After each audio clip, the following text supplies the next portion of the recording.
Hey everyone, Telander here, and welcome to the Ostium Sagas.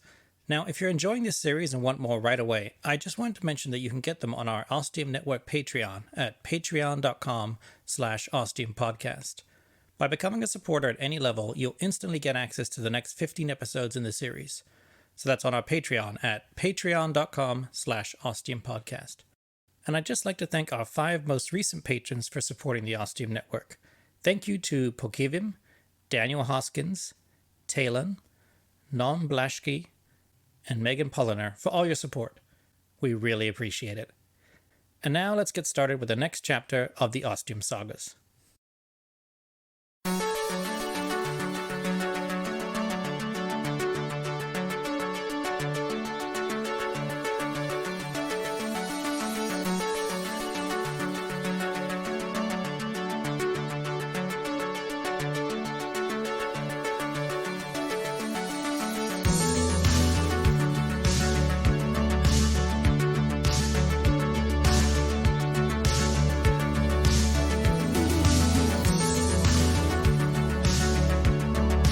The Ostium Sagas.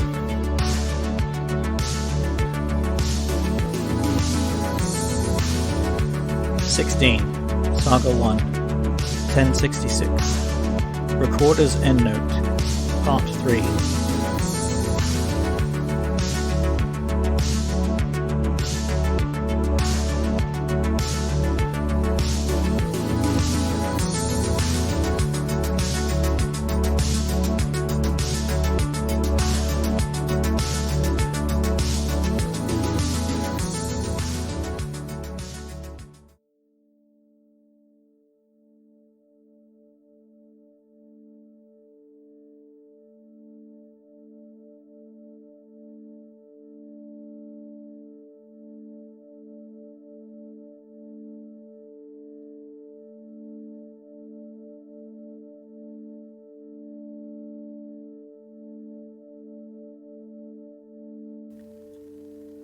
From Steve Chase at hotmail.com to L. Harcourt at marquette.edu. Subject: A Chronicle Like No Other. Dear Professor Harcourt, my name is Stephen Chase, and before you start searching your memory banks, no, I'm not a current nor a former student of yours. I'm someone you don't know, but I think I might know you. Or to be more precise, might know who you are affiliated with. Secretly affiliated with, that is. You see, I also have an interest in the medieval period, specifically the 11th century, and even more specifically, the Battle of Hastings, and what happened after the battle involving someone who was a witness to that both famous and infamous day and night. I came across your postings and discussions on a message board on that subject. Your insights are, well, let's just say, even if no one else seems to really believe you, I do. And I also believe you have or have had access to a certain source, a primary source, if you will, to provide you with these insights.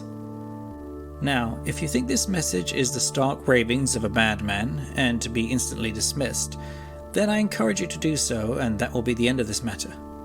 However, if there is something here, something within my words that rings true to you, then I should like to hear from you, for I feel we have much to discuss. Best regards, Steve Chase.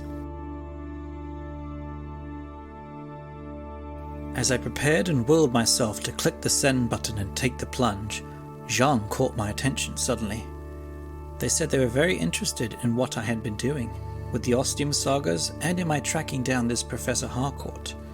They knew I wanted to maintain the utmost secrecy with all this, which they fully understood, as it is of the highest importance that Ostium and the Ostium Network, and now the Ostium Sagas, be known to as few people as possible. In which case they advised me that instead of sending an email, I should record an audio version of the message I wish to send to the professor, and then use a specific program to send it. At this point, the program opened up on my datapad. An audio-only program called Quantum Oral, all one word. Zhang said that using this program would provide the greatest encryption and security for the message I would be sending. I then asked them how Dr. Harcourt would be able to respond, as this program seemed like it was something that was specific to the Ostium Network. And for that matter, wouldn't he be able to tell it was a piece of software that did not exist in his time and risk arousing his suspicions? They said I was correct. He would not recognize the program, which once my message was sent, would be made available to him on his computer, or whichever device he used most often for communicating with. But this would do all the more in convincing him that my message was legitimate and that he should trust my words, especially if he is in fact a member of the Conclave, as I suspected. Zhang said they also suspected this, and that the security and protection of Quantum Oral was so extreme that it was impossible for anyone to trace where a message had come from, and if anyone tried to copy or alter the software in any way, it would automatically erase itself completely, with no sign of its existence remaining. Zhang also said they would be monitoring continuously at their end with the software for any signs of attempted tampering. Professor Harcourt was the only one who would be able to use Quantum Oral if he so chose to. To be honest, I was left pretty speechless by all this from Zhang, but at this point I think they're getting pretty used to that reaction from me, because when I don't speak for minutes on end as I try to process everything I've just heard, they know to maintain their silence too, so I won't get even more confused. And once I was able to collect enough of my thoughts together to put sufficient words in a row to make coherent sentences, I thanked Zhang profusely for their, as always, invaluable help and insight, and then started recording the audio version of the email I was going to send. And once I had it all ready to send off, I stopped and wondered how I was supposed to send it to the professor if this was an audio message via Quantum Oral, and I had originally been emailing him using his email address.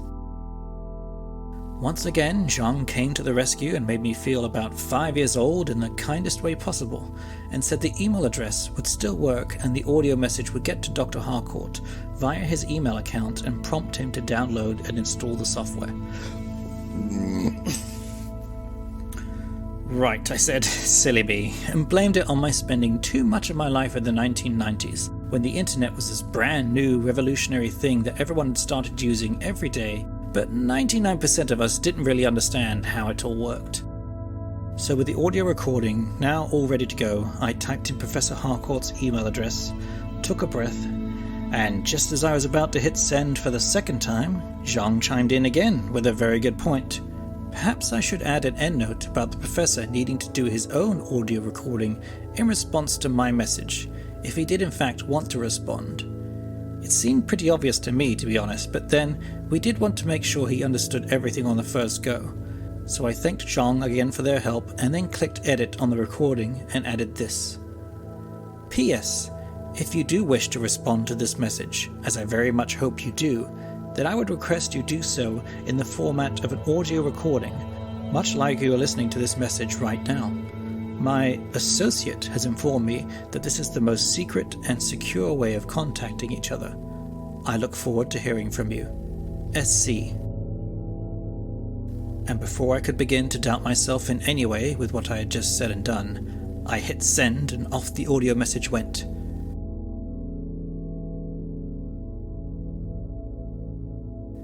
And so I began the waiting for a response that might never come.